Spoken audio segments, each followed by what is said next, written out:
a tripod, so please excuse this crappy intro, but hello, and welcome back to another reading vlog. I'm starting this on a Tuesday. I read one book last week, and then I've been reading The Silence Between Us for a little while now, but I'm still loving it, so it's not really anything to do with the fact that I'm not. It's just that I'm getting so distracted, which I have more time now, but I keep getting way more distracted than on the usual week, I guess. As for reading, I haven't really read The Silence Between Us since I last updated you guys in my last reading vlog. I picked up The Kiss Quotient by Helen Huang today, and I'm liking it. I'm really surprised I'm liking it. I was really apprehensive going into it. I don't really like books that are kind of, especially books that start with like a physical relationship. I'm really surprised by this. I'm actually liking it so far, despite, like, it's, like, there's some cute moments so far I'm really seeing between, Stella and the love interest Michael. I'm seeing some really sweet moments between them, and, like, outside of a physical context, and I really like that. This book's good so far. So I'm gonna continue listening to the audiobook of this one. Okay, so it's Thursday. I didn't update you guys yesterday because I didn't read anything, so I feel like if I just don't update you guys when I don't read anything. I have been reading The Kiss Quotient today. I'm on page 137, so I can give you a bit more of opinions and such now. I'm liking it more than I expected I would. I was a bit apprehensive I wouldn't like this book just for the fact of, like, I feel like, I don't know, subject matter, topic. I feel like the premise of the book is just not something I'd normally pick up or read. Probably won't pick up again, I think, unless, like, it's kind of a similar situation that, like, it's by Helen Huang, and I really like her writing style, and I really liked her other book, The Bride Test. It is a series. This is the first book in the series, and The Bride Test is the second book, but I did read The Bride Test first just because I didn't think I was going to like this one, and The Bride Test just sounded like something cute and fluffy that I'd be into, which it was. I loved that book. That being said, I don't think I kind of knew I would not love this book as much as The Bride Test, and that is definitely what is happening. But I wasn't expecting that. I wasn't going to read this book planning it for it to be one of my favorite books or a book I'd like more than The Bride Test, because I think just, you know, the premise, it's not really my kind of romance. However, I am enjoying it. I like seeing the characters. I feel like they really suit each other. I was debating DNFing it for a little bit because there were some, I don't know, scenes I was like, I don't like, I don't know, it was too much for me, but it has seemed, I'm like, is this gonna be the whole book? I don't, like, if this is gonna be the whole book, I don't know if I want to read this, but it has shifted gears, and I really like the direction that it is going in. I'm really liking the characters. I like that we're seeing the characters, from the second book, like Kwan, Kai's brother, and Kai. We saw a little bit of Kai. We're seeing more of Kwan, which Kwan's gonna be, like, the third book. I'm so excited for the third book about Kwan. He's, like, one of my favorite characters. I think he's so fun-loving and great. And it's just fun seeing him, like, really present like he is in this book. Like, he's pretty present in both the books, which I really like seeing him. And I know we saw Michael and Stella in The Bride Test. I don't think it's going to get 5 stars. I think the highest rating it could get is 4 stars. But we're going to see what direction this book takes. I think I'm going to continue on with this because I think I am interested in it. I'm excited to see where the story's going to go. And I think that Helen Huang's writing is amazing. Hey guys, it's Emily. It's Saturday night. It's 10:27 p.m. I have finished The Kiss Quotient by Helen Huang. I gave it 3 stars. I don't know how much I really said. I feel like I haven't done a lot of updating in general. While I read this book, I kind of would read a lot of big chunks of it at a time. Overall, I think I did enjoy the relationship. I just don't think I enjoyed it as much comparing it back to Kai and Esme. I quite liked their relationship. I quite liked how they got together. I knew going into this I wasn't sure if it was going to be for me, and I think generally it's not for me. It's not my kind of romance, but I think it does a good job. It made me still enjoy it. Like, I feel like I didn't hate the characters. I quite liked both the characters.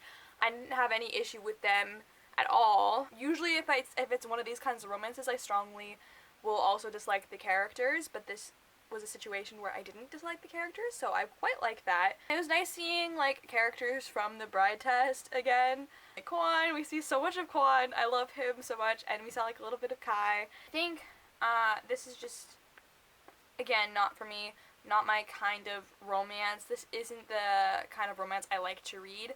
But I wanted to pick it up just because I enjoyed The Bride Test so much, and I didn't think I would enjoy this as much. I didn't go into this book with that expectation, but I did hope I would enjoy it. I didn't have like high expectations going into this book, and I didn't expect those expectations to be met. I was, however, more surprised. I think I was on the more surprised end on what I did enjoy about this book. However, I will say I was lied to, I feel like, in the review.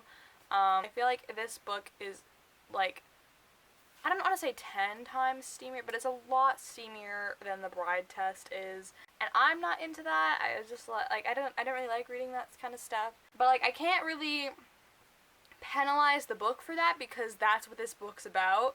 So me saying, well, I didn't like this, that doesn't really mean a lot. I think in opinion-wise, just like that's my personal preference. But I can't fault the book for that, if that makes any sense, just because like that's the plot line. In that sense, I think it does a good job at that. Overall, I really liked the relationship. I thought they were really cute together. And like Stella's, she's super insecure and she doesn't think anyone will love her because like her autism and Asperger's. And Michael doesn't think that anyone would love him because of his like past with his dad and who he is like a male escort and stuff like that. And it's kind of cool seeing that these characters like completely like they don't judge the other for those sorts of things, and they just support each other and love one another and like completely look past those things, and I love that. Overall, I think the relationship does have a cute side, but it is very physical. I think there wasn't really anything wrong with this book either. There wasn't anything besides personal preferences. I think overall enjoyment is the main thing I've been rating this on, because I feel like there's a lot of other things. There's things I just can't rate it on, I feel like, in a sense. That's my thoughts. Then I picked up The Honey Don't List by Christina Lauren. This book is about this girl and this guy and their assistants to this husband and wife from this like renovation show, and they're about to release a book on like how to have a healthy marriage and stuff like that. And just before the release, the assistants stumble upon the husband with another, like, I think someone who else works at the office or something like that, and it's becoming a whole thing. They don't want the media to know because, like, this will just cause, like, a scandal, obviously. I have been told this is a sad book. From what I've been told, it seems like whenever I hear about it, it sounds like it's more about the characters we're not hearing the perspective from. We're hearing the perspective from the assistants, but it's a lot about this divorce and like how heartbreaking it is. So I think that'll be a bit heavy, but I'm excited to read this book. I'm gonna try to read it all in one day just because I have like the audiobook for like the next 19 hours, so I need to like finish it as soon as possible because I could pick it back up again, but so far I'm enjoying it, so we'll see if that continues. I would hope and I'd like for that to continue. That's what I'm going to be up to for now. I don't know if I'm going to go to bed or if I'm going to continue reading. Right now I'm going to continue reading, so we'll see if I update you guys again tonight. So far, I'm liking it. I'm excited to see the relationship between the assistants. I'm pretty sure they're going to fall in love as well. I'm pretty sure that is also part of the premise, is that them fall in love, so I'm excited to see their love story. Alright, so, hi. Sunday. I have finished The Honey Don't List by Christina Lauren. I gave it 3 stars. I didn't really update you guys while I was reading this book just because I was flying through it so fast. Like, I read majority of it last night. I was up till 1 in the morning reading it, and then I just like finished like the last little chunk at the end, but I flew through it like really fast. I was trying to update on Goodreads, and I was like, whoa, like, they just kissed, and then I'm like, oh wait, I'm like almost halfway through the book. That would be why they just kissed. It was flying through so fast, but I was kind of really surprised because I felt like nothing was happening. I didn't like this. I don't really recommend this. I see what everyone was talking about. I didn't think I was gonna like love this book or anything like that, but I had the audiobook and I wanted to give it a chance because it's Christina Lauren and I did enjoy the On Honeymooners. I wanted to see how I would feel about this one. This is about this home improvement couple. They, it's about the assistants of the home improvement couple. The home improvement couple, like, their relationship's basically falling apart. They've been together for like 26 years, and they've been on TV, and they're about to release a book about how to have a healthy marriage or whatever, but then, like, the day before the book releases, Carrie and James, the 2 assistants, stumble upon Rusty, the husband guy, hooking up with another woman.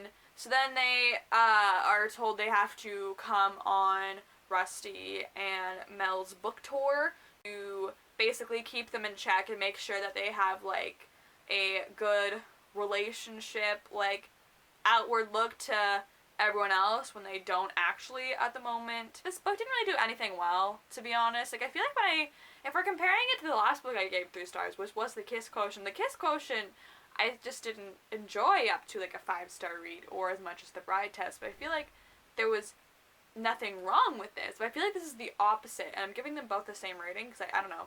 I feel like they're both in a sense meh books, not for me.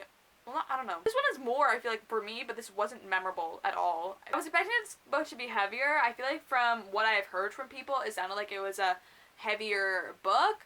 And maybe it's just because I'm younger, like, I'm 18 years old, and so, like, and I haven't really dated anybody. Maybe in that knowledge capacity. My parents are still together, and it's sad to see this relationship fall apart, but I feel like it wasn't, I don't know, maybe because there was, like, other stuff going on that, like, I couldn't really feel for the characters. Like, for example, like, Mel was, like, a toxic boss to Carrie. That was a plot line. So I feel like in that sense, it just made me not really feel for the characters, which I feel like I should have felt for it more. I feel like this would have been better, honestly, if they didn't have the toxic plot line of a toxic boss and stuff like that, which I think is totally valid and should be talked about.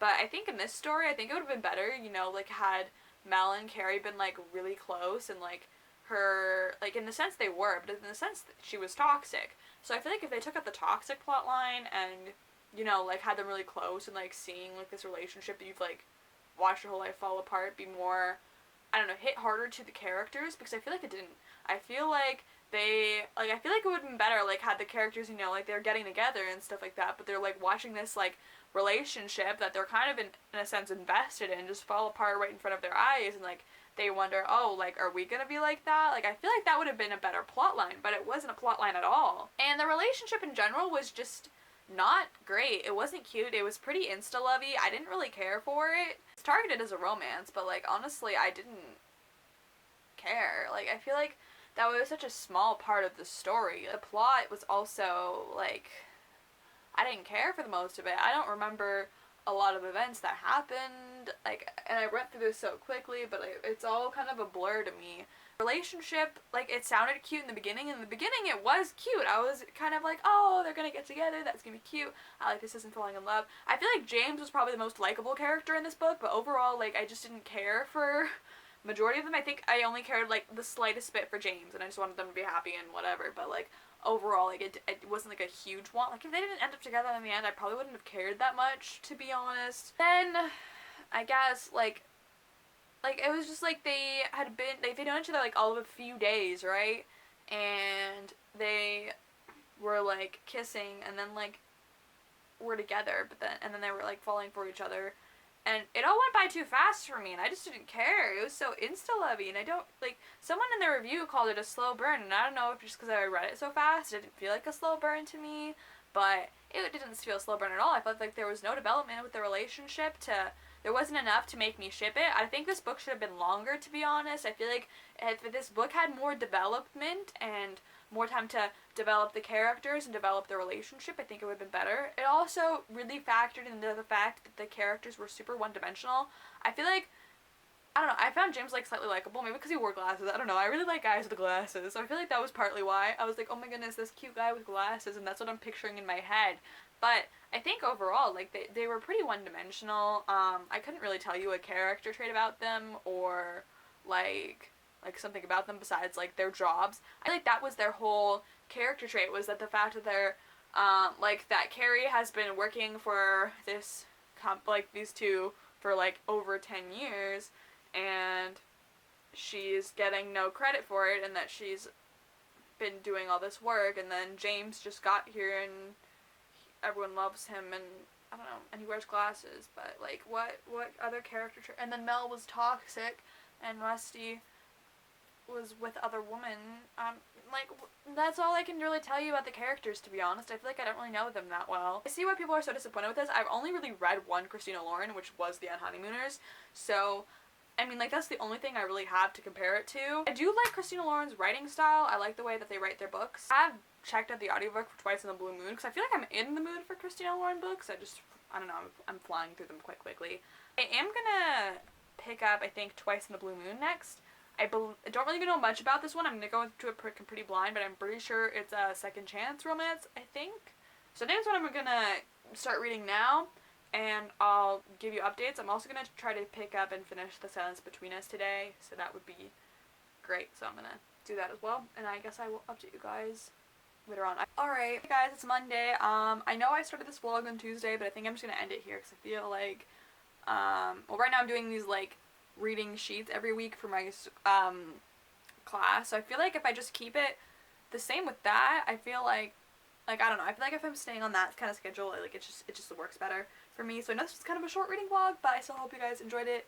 Let's wrap up what I read this week. I read 2 books this week, the first being The Kiss Quotient by Helen Hoang. The story follows a girl named Stella who is autistic and has Asperger's, and her parents want her to get into a relationship, but, like, she's not really good at that stuff, so she hires a male escort to kind of help her, I guess, with that stuff.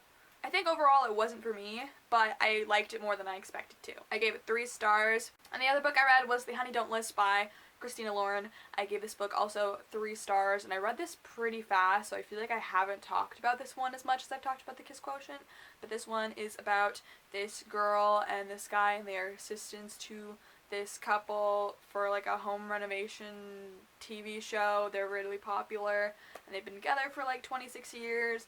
But they end up settling upon the husband, Rusty, who is sleeping with, or like hooking up with, I don't know, hooking up with another girl. And so they, the wife finds out about this, and they're supposed to be going like on a book tour for their book about marriage and stuff. And so they're kind of the assistants end up having to go along with them to make sure that, like, they keep it together and, like, protect this image that they have. These 2 assistants also fall in love with each other along the way. I think there's better Christina Lauren books out there, to be honest. This one was probably, I feel like it will remain my least favorite, but I've only really read, this is the second Christina Lauren I've read, so I would like to read like all of their backlist, but I didn't really like this one. I got through it so quickly. It was just really, I don't know how I got through so fast, but I did get through so fast. Overall, I think it was just decent. I didn't care enough for the relationship, and I think the story just didn't do a great job. I didn't like it. I feel like I've already gotten to my thoughts, so I'm just gonna, we're done with this. I did start Twice in a Blue Moon, but, like, I've barely gotten into it so far, and I'm actually putting it down for now, and I'm starting something else, and then I'm gonna get back to it a little bit, but, I don't know if this one's gonna be for me either. I'm not a fan of second chance romances, but you never know. We'll see. Maybe I'll love this. But anyways, I hope you guys enjoyed this video. If you did, be sure to give it a big fat thumbs up and subscribe if you want to see more of this lovely face. And I will talk to you all soon in a new video. Goodbye!